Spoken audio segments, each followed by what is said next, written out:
Patients often ask me, what is FUE, or follicular unit extraction? So if we look back on the history of hair transplant surgery, up until about the mid-1990s, plugs were being used. And this is when you use a circular punch to take a circular area of hair out and put it into the front. And this, of course, left circular scars in the back and sort of that unnatural doll hair obvious appearance in the front.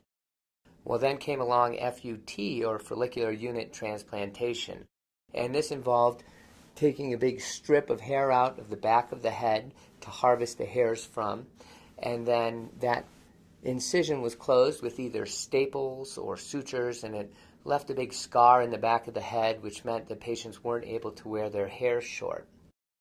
FUE, or follicular unit extraction, is an advancement on this technique, and it uses local anesthesia and a little handpiece to take individual follicles from the back of the head that leave very tiny scars that are almost imperceptible. And these follicles are then collected in a canister with NeoGraft so that there's minimal trauma to these follicles, and that it helps to improve graft survival. Once the follicles are harvested, they can be implanted individually to give a very natural hairline. These patients can wear their hair short because there's no linear scar in the back of their head. I find that FUE and NeoGraft in particular give a very high patient satisfaction rate.